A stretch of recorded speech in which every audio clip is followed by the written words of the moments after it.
Hi friends, welcome to మన Bommarillu. Upcoming రివ్యూలోకి వెళ్ళిపోదాం. శరత్ చంద్రని చంపాలని ప్రయత్నించింది భూమినేనని నిందవేసి భూమిని పోలీసులు తీసుకువెళ్తారు కదా. అపూర్వ కానిస్టేబుల్ ద్వారా అసలు మా బావపై అటాక్ చేసింది ఎవరు అని చెప్పి అడుగుతుంది. మేడం, ఒక అమ్మాయి మేడం, ఆ అమ్మాయి పేరు భూమి. భూమి అనే అమ్మాయే మీ హస్బెండ్ని చంపాలనుకుంది అని అంటారు. ఒక్కసారిగా అపూర్వ కోపంతో రగిలిపోతూ ఉంటుంది. ఇంకా అపూర్వ వెంటనే అక్కడి నుండి కోపంగా వెళ్ళిపోతుంది. మమ్మీ మమ్మీ ఎక్కడికి వెళ్తున్నావు మమ్మీ అని అడుగుతుంది నక్షత్ర. ఎవ్వరి మాటలు వినకుండా ఇంకా అలా బయలుదేరుతుందనమాట భూమి దగ్గరికి, పోలీస్ స్టేషన్కి అపూర్వ. ఇది ఇలా ఉండగా గగన్ ఫ్రెష్ అయ్యి మళ్ళీ మొత్తం ప్లేసెస్ అన్నీ భూమిని వెతికి వస్తారు. కానీ భూమి ఎక్కడ కనిపించదు. శారద భూమి కోసం ఎదురు చూస్తూ భూమి ఎక్కడున్నావమ్మా అని భూమికి కాల్ చేస్తూ ఉంటారు. అయినా కాల్ లిఫ్ట్ చేయదన్నమాట భూమి. అసలు భూమికి ఏమైంది? ఒకవేళ ఆ శరత్ చంద్ర దగ్గరికే వెళ్ళుంటే మనకి కాల్ చేసి చెప్పేది కదా. అయినా భూమి కాల్ ఎందుకు చేయటం లేదు అని కంటిన్యూస్గా కాల్ చేస్తూ ఉంటారు శరత్ చంద్ర శారద అండ్ పూర్ణిమ. గగన్ కూడా మొత్తం సిటీ అంతా వెతికి వస్తాడు. గగన్ ఇంటికి రీచ్ అయ్యి శారదతో మ్యాటర్ చెప్తారు. అమ్మ, సిటీ మొత్తం వెతికాను, భూమి ఎక్కడ కనిపించలేదు. మేబీ తన సొంత ఊరైనా అరకుకు వెళ్ళిపోయిందేమోనని నాకు అనుమానంగా ఉంది అని అంటారు గగన్. లేదురా, భూమి చెప్పకుండా ఎక్కడికి వెళ్ళదు. భూమి ఏదో విషయాన్ని దాచిపెడుతుంది. తను ఫోన్ కూడా లిఫ్ట్ చేయటం లేదు. ఏదో అయ్యింది, మనం తెలుసుకోవాలి అని చెప్పి ఇంకా అలా శారద గగన్తో చెప్తూ ఉంటే అప్పుడే టీవీలో న్యూస్ స్క్రోల్ అవుతూ ఉంటుంది. పెద్ద ఇండస్ట్రియలిస్ట్, బిగ్ బిజినెస్ మ్యాగ్నెట్ అయిన శరత్ చంద్ర గారిని తన కూతురైన భూమినే హత్యాయత్నం చేసింది. తను భూమిని దత్తత తీసుకోవాలన్న మాట అందరికీ తెలిసిందే. ఇంట్లో పని మనిషిగా చేరి ఆయనకి దగ్గరయ్యి కూతురిగా భావించి కూతురైపోయిన తర్వాత ఆ అమ్మాయే ఇప్పుడు హత్యాయత్నం చేయడం కలకలం రేపుతోంది అని చెప్పి ఇంకా చెప్తూ ఉంటారనమాట. అలా న్యూస్ ఛానల్ వాళ్ళు ఒక్కసారిగా భూమిని అరెస్ట్ చేశారు అని తెలుసుకొని గగన్ షాకులో ఉండిపోతాడు. గగన్, భూమి అలా చేసి ఉండదు నాన్న. అక్కడ ఏదో జరిగింది, ఏదో తప్పు జరిగింది. వెంటనే భూమిని బెయిల్పై బయటికి తీసుకురారా అని అంటుంది శారద. ఇప్పుడే వెళ్తానమ్మా అని పాపం గగన్ హడావిడిగా హుటాహుటిన పోలీస్ స్టేషన్కి బయలుదేరుతారు. ఇది ఇలా ఉండగా అపూర్వ పోలీస్ స్టేషన్కి రీచ్ అవుతుంది. It's very cruel. అపూర్వ వెంటనే ఇంకా ఆ కానిస్టేబుల్ చేతిలో ఉన్న లాఠీని తీసుకొని ఇంకా డైరెక్ట్గా భూమి సెల్లోకే వెళ్ళిపోవాలనుకుంటుంది. హెడ్ కానిస్టేబుల్స్ అందరూ అడ్డుపడుతుంటే, ఏయ్, ఎందుకు నాకు అడ్డుపడుతున్నారు? నేనెవరో తెలుసా? అపూర్వ. ఒక్క ఫోన్ కాల్ నేను డీజీపీకి ఫోన్ చేస్తే మీ ఉద్యోగాలు ఊడిపోతాయి. తప్పుకోండి అని చెప్పి గట్టిగా అరిచి ఇంకా పాపం చాలా రిడిక్యులస్గా, వెరీ వెరీ క్రూయల్గా పాపం భూమిని కొడుతూ ఉంటుంది అపూర్వ. భూమి పాపం నేనేమీ చేయలేదని చెప్తున్నా సరే లాఠీతో కొడుతుందనమాట వెరీ క్రూయల్గా భూమిని అపూర్వ. పాపం భూమి అయితే ఏమీ అనలేక చాలా అంటే చాలా పెయిన్ని అనుభవిస్తూ ఉంటుంది. అప్పుడే ఇంక అపూర్వ, ఏమే బావ నిన్ను బయటికి గెంటేశాడని కోపంతో మా బావని చంపాలని చూస్తావా? నీకసలు మనస్సాక్షి ఎలా ఒప్పిందే? నిన్ను చంపేస్తాను అని చెప్పి ఇంకా లాఠీ పట్టుకొని కరెక్ట్గా అలా కొడుతుంటే ఆ లాఠీకి అడ్డుగా వెళ్తాడు గగన్. ఒక్కసారిగా గగన్ని చూసి షాక్ అయిపోతుంది అపూర్వ. గట్టిగా ఆ లాఠీని తీసుకొని 2 ముక్కలుగా సగంగా విరిచేస్తాడనమాట గగన్. అపూర్వ షాక్ అయిపోతుంది. ఇంకా వెంటనే అపూర్వపై చెయ్యెత్తుతాడు గగన్. అపూర్వ అని గట్టిగా అరుస్తాడు. ఒక్కసారిగా భయపడిపోతుంది అపూర్వ. వెంటనే ఆగిపోతారు గగన్. చూడు, నిన్ను నేను కొట్టగలను, కానీ కొట్టను. ఎందుకంటే నాకు సంస్కారం ఉంది. నీలా నేను దిగజారి ఎప్పుడూ ప్రవర్తించలేదు. ఎందుకు నీకు భూమి అంటే అంత కోపం? నీ భర్తని చంపాలని చూసిందనా? తెలీదా? నీకు భూమి గురించి తెలీదా? భూమి ఎంత మంచిదో నీకు తెలీదా? భూమి ఆ శరత్చంద్రని కన్న తండ్రిలా చూసుకుందని నీకు తెలీదా? అలాంటిది భూమి చంపాలనుకుంది అని తెలియగానే గుడ్డి గుర్రంలా ఎద్దుకి రంకెలు వేసినట్టు వచ్చి అమాయకపోయిన భూమిని కొడతావా? నీకు కొంచెం కూడా మానవత్వం లేదా అని అడుగుతారు గగన్. రేయ్, పడిన వాళ్ళకి తెలుస్తుందిరా బాధ. నా బావంటే నాకు ప్రాణం.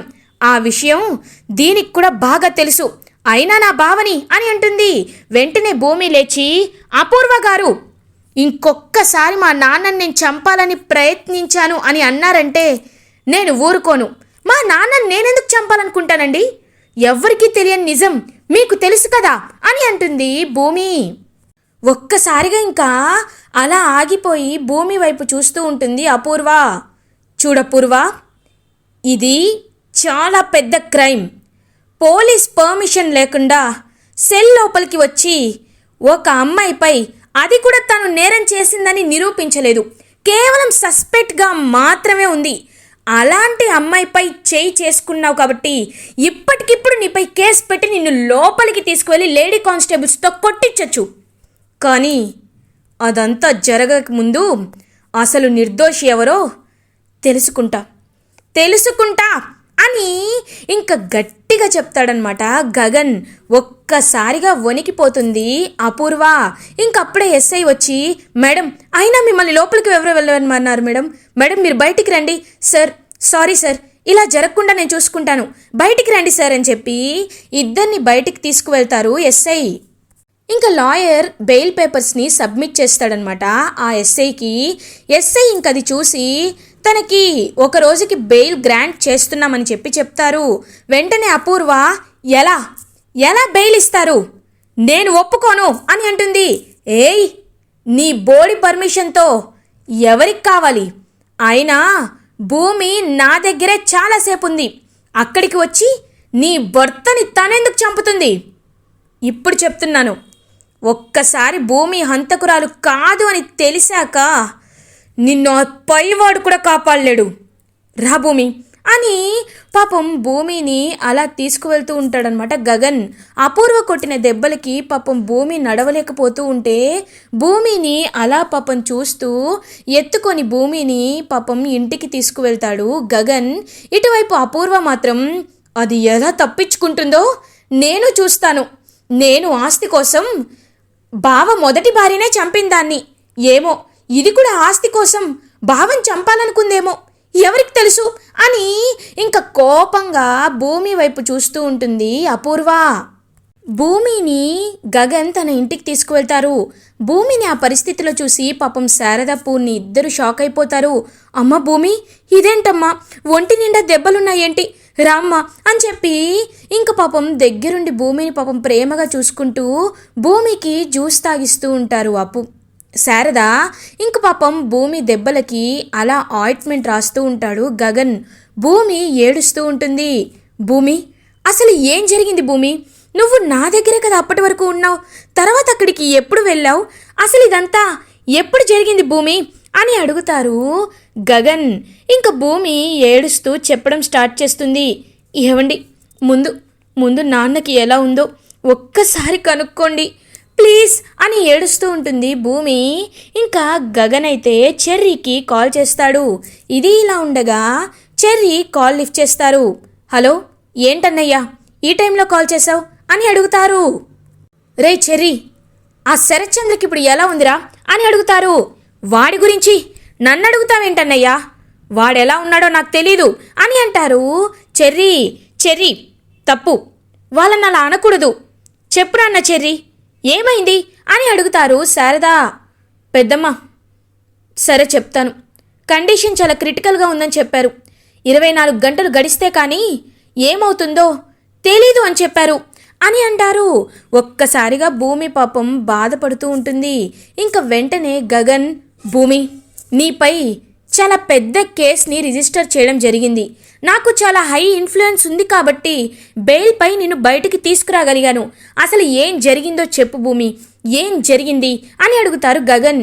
ఏవండి, మీరు నా కోసం ఐస్ క్రీమ్ తీసుకురావడానికి వెళ్ళినప్పుడు నాకు నాన్న ఫోన్ చేశారు. ఫోన్ చేసి నేను మీ దగ్గరికి వచ్చేస్తున్నందుకు నాపై కోప్పడ్డారు. తర్వాత నేను నాన్న దగ్గరికి హడావిడిగా బయలుదేరాను.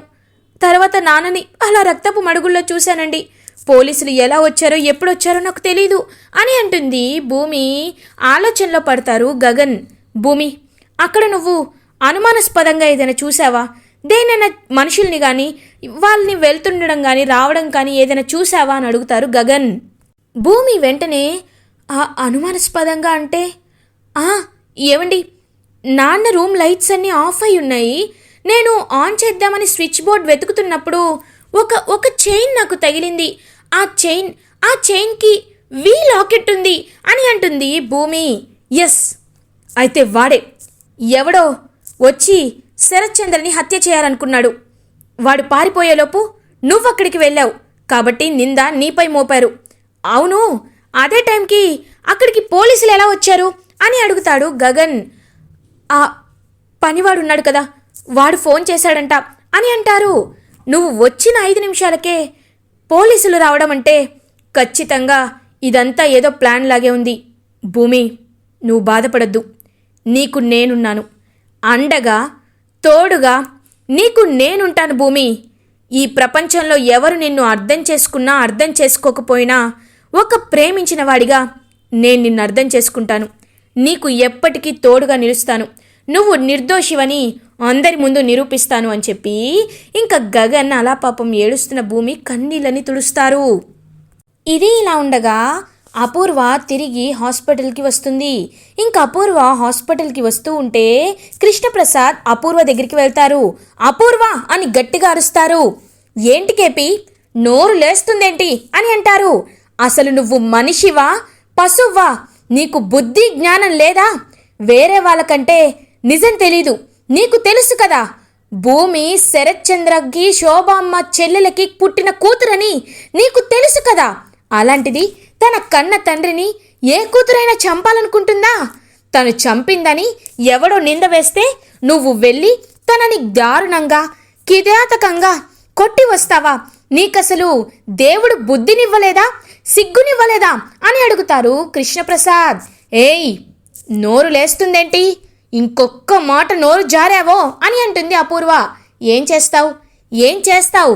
చూడపూర్వ, ఎప్పుడైతే నీ రాక్షసత్వాన్ని భూమిపై చూపించావో అప్పుడే నువ్వు మనిషివన్నా ఆ చిన్న విషయాన్ని కూడా నువ్వు పోగొట్టుకున్నావు. గుర్తుపెట్టుకో, నా కొడుకు గగన్ వస్తాడు, వచ్చి నీ అంతు చూస్తాడు. భూమిని నువ్వు కొట్టిన దెబ్బకి ఇంతకింత ఖచ్చితంగా నీకు తిరిగి ఇచ్చేస్తాడు. అప్పుడు నువ్వు ఎక్కడికి తప్పించుకుంటావో చూస్తాను అని ఇంకా అలా గగన్ని చెప్పి అక్కడి నుండి వెళ్ళిపోతారు కృష్ణప్రసాద్. అసలు నిజంగా భూమిని చంపాలనుకుందా, లేకపోతే వేరే దీని వెనకాల ఎవడైనా ఉన్నాడా? భూమి చంపాలనుకునుంటే భూమి జైలుకు పోతుంది, నా ఆస్తి నాకు దక్కుతుంది, బావ కూడా నాకు దక్కుతాడు. ఒకవేళ భూమి కాకపోతే వాడు ఎవడైనా నా చేతిలో అయిపోతాడు అని మనసులో అనుకుంటుంది అపూర్వ. ఇది ఇలా ఉండగా ఇందు వంశీ వాళ్ళ అమ్మ నాన్న హాస్పిటల్కి వస్తారు. ఇంకా వాళ్ళని చూస్తూ ఉంటారనమాట అపూర్వ.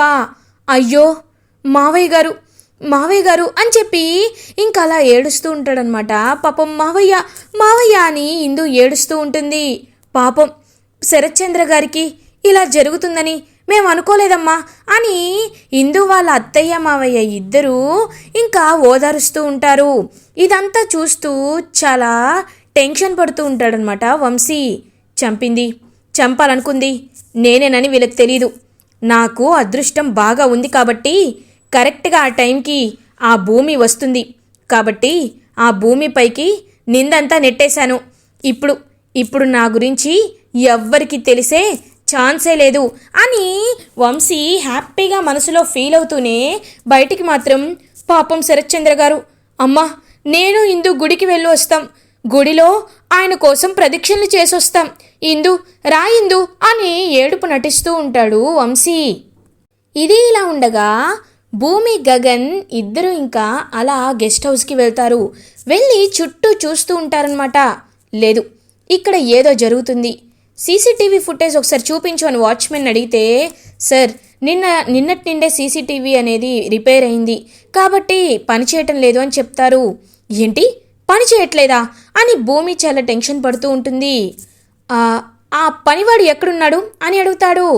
వాడు టైం అయింది సార్, ఇప్పుడే వస్తారు అని చెప్తారనమాట వాచ్మెన్. వాడి నంబర్ నాకు ఇవ్వండి అని చెప్పి ఇంకా అలా పనివాడికైతే చెప్తూ ఉంటాడు. పనివాడి నంబర్ అడుగుతాడు గగన్. ఆ పనివాడు కాల్ ఎన్నిసార్లు చేస్తున్నా కాల్ లిఫ్ట్ చేయరు. ఏంటి వీడు ఎన్నిసార్లు చేస్తున్నా లిఫ్ట్ చేయట్లేదు అంటే ఖచ్చితంగా వీడిపై నాకు అనుమానంగా ఉంది అని గగన్ కంటిన్యూస్గా కాల్ చేస్తూ ఉంటారు. ఏవండి వాడు ఫోన్ లిఫ్ట్ చేయటం లేదంటే ఖచ్చితంగా వాడే ఏదో చేసుంటాడు అని అంటుంది భూమి. అవును భూమి, నువ్వు చెప్తుంటే నాకు అదే అనిపిస్తుంది అని గగన్ వాళ్ళ ఇంటికి వెళ్ళి ఇంటి అడ్రస్ తెలుసుకొని ఇంటికి వెళ్ళి చూసేసరికి వాడు నిన్న రాత్రే వేరే ఊరు వెళ్ళిపోయాడని తెలుస్తుంది. ఏంటి వేరే ఊరు పారిపోయాడా?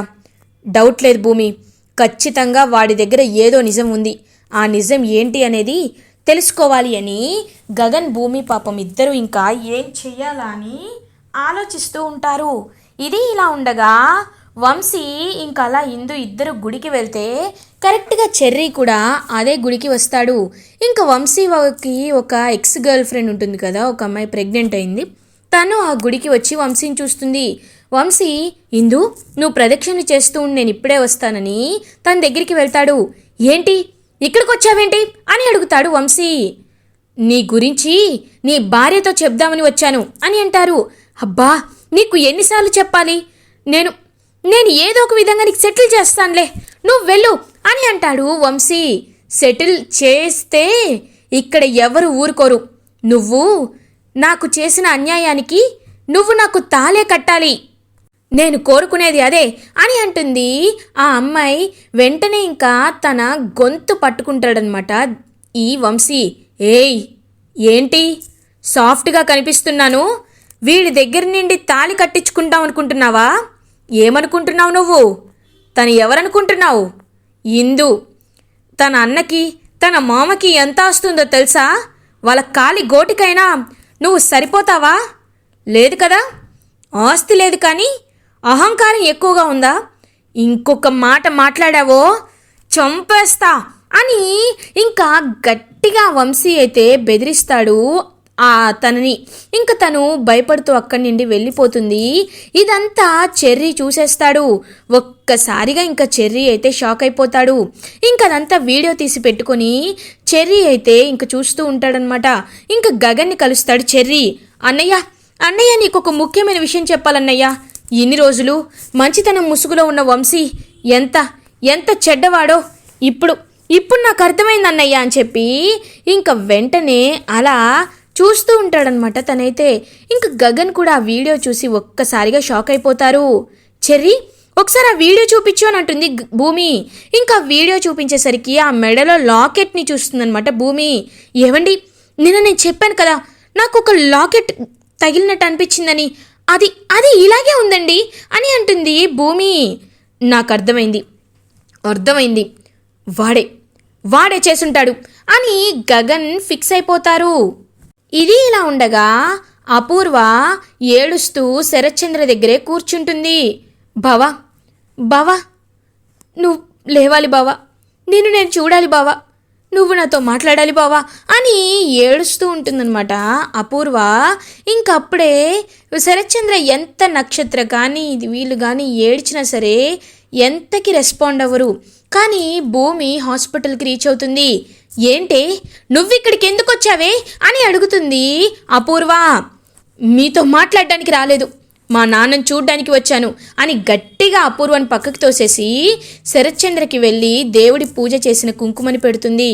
ఇంకా అలా తనకి పెట్టగానే శరత్చంద్ర మెల్లగా కళ్ళు తెరిచి భూమి వైపు చూస్తూ ఉంటారు. నాన్న అని అంటుంది భూమి. ఎస్ఐ కానిస్టేబుల్స్ అందరూ అక్కడే ఉంటారు. ఇంకా భూమితో శరత్చంద్ర, భూమి నువ్వు నా దగ్గరికి వచ్చేసావా భూమి, వచ్చేసావా అని అడుగుతారు శరత్చంద్ర. నాన్న మీకు ఈ పరిస్థితి రావడానికి కారణం నేనని అందరూ అంటున్నారు నాన్న అని అంటుంది భూమి. వెంటనే ఎస్ఐ కూడా, సార్ అసలు ఏం జరిగింది, మీపై హత్యాయత్నం చేసింది ఎవరు, ఎవరు సార్ అని అడుగుతారు. నాపై హత్యాయత్నం చేసింది ఎవరో కాదు, వంశీ అని అంటాడు. ఒక్కసారిగా ఇంకా ఎస్ఐ వాళ్ళు షాక్ అయిపోతారు. ఈ పాటికే వాడికి మ్యాటర్ లీక్ అయిపోయి ఉంటుందని. ఇంకా అలా గగన్ అయితే తన కార్ దగ్గరికి తీసుకువెళ్ళేసరికి ఆ కార్ డిగ్గీలో ఇంకా ఉంటాడనమాట. అలా వంశీ కాళ్ళు చేతులు కట్టేసి వంశీని బాగా కొడతాడనమాట గగన్. ఇదిగోండి, వీడు తప్పించుకోకుండా ఉండాలనే నేను వీణ్ణి ఇలా కట్టి పడేశాను. వీణ్ణి వెంటనే వీణ్ణి తీసుకువెళ్ళండి అని గగన్ అయితే వంశీని అరెస్ట్ చేపిస్తాడు. వంశీ చాలా కోపంగా గగన్ వైపు చూస్తూ, నువ్వు మాకు డబ్బులిచ్చి ఆదుకున్నావని మంచివాడు అనుకున్నా, కానీ నువ్వు నన్ను అరెస్ట్ చేయించావు, నీపై పగ తీర్చుకుంటా అని అంటాడు. వెంటనే ఇంకా ఒక్కటి చెంపపై కొడతాడనమాట గగన్. రేయ్ దుర్మార్గుడా, ఛీ, నువ్వు ఇలాంటి వాడివని తెలిస్తే నా చెల్లెల్ని అసలు నీకిచ్చి పెళ్లి చేసేవాడినే కాదు. కానీ ఒక్కటి మాత్రం గుర్తుపెట్టుకో, ఎవరికైనా చెడు చేస్తే అది నీకు రేపో మాపో తిరిగి నీకే తగులుతుంది. ఎవరికైనా మంచి చేస్తే ఆ మంచి కూడా నీకే తగులుతుంది. ఈ విషయాన్ని గుర్తుపెట్టుకో. ఇంకొకసారి ఎవరి జోలికైనా వచ్చావో అని గగన్ గట్టిగా బెదిరిస్తాడు. ఇంకా అలా గగన్ అయితే చెప్పేసరికి ఆ వంశీని అరెస్ట్ చేసి పోలీస్ తీసుకువెళ్తారు. అపూర్వ భూమి చంపలేదని తెలుసుకొని అలా ఇంకా చూస్తూ ఉంటుంది. అప్పుడే గగన్ అపూర్వ దగ్గరికి వస్తాడు. ఏంటపూర్వ, మాట పడిపోయిందా? నోరు జారావు కదా, కొట్టావు కదా, ఇప్పుడు ఏం చేస్తావు? ఏం చేస్తావు? నువ్వు కూడా వెళ్ళి ఇలాగే కొట్టించుకుంటావా అని అంటారు గగన్. రేయ్, ఇంకొక మాట మాట్లాడావో అని అంటుంది అపూర్వ. నువ్వు ఏమీ చేయలేవు, ఇప్పుడు చెప్తున్నాను, అందరి ముందు చెప్తున్నాను, వినండి. ఆ శరత్చంద్రకు కూడా తిరిగి నార్మల్ అయిన తర్వాత ఇంటికి వచ్చాక చెప్పండి. భూమి నాతోనే ఉంటుంది, నా వెంటే ఉంటుంది. భూమి లాంటి మంచి అమ్మాయిని ఇంటి నుండి బయటికి గెంటేసిన మీకు భూమితో మాట్లాడే హక్కు లేదు. భూమిని నా వెంటే తీసుకువెళ్తున్నాను, నా భార్యగా. తన్ని త్వరలోనే పెళ్లి చేసుకుంటాను, ఇది ఫిక్స్ అని గగన్ ఇంకా చేయి పట్టుకొని భూమిని ఇంటికి తీసుకువెళ్తూ ఉంటారు. నక్షత్ర మాత్రం చాలా బాధపడుతూ ఉంటుంది. ఇంకా గగన్ అలా భూమిని ఇంటికి తీసుకొచ్చి, భూమి, నిన్ను ఒక్క మాట అడుగుతాను, నాకు నిజం చెప్తావా? అసలు ఆ శరత్చంద్ర అంటే ఎందుకు నీకంత అభిమానం, ఎందుకు నీకంత ఇష్టం? చెప్పు భూమి, నిజం చెప్పు అని కళ్ళల్లోకి చూసి అడుగుతారనమాట గగన్. ఏవండి, ఇంత నాకు చేసిన మీకు నిజం చెప్పడంలో తప్పేమీ లేదు. ఎందుకు ఆయనంటే నాకంత ఇష్టం అంటే ఆయన నా కన్న తండ్రి కాబట్టి అని చెప్పి పాపం భూమి చెప్తుంది. ఒక్కసారిగా గగన్ అది విని షాక్ అయిపోతారు. ఇలా ఎపిసోడ్ ఎండ్ అవుతుంది. ఫర్దర్ ఎపిసోడ్ రివ్యూస్ ముందుగా మీకు కావాలి అనుకుంటే మా ఛానల్ని సబ్స్క్రైబ్ చేసుకోండి. Thanks for watching.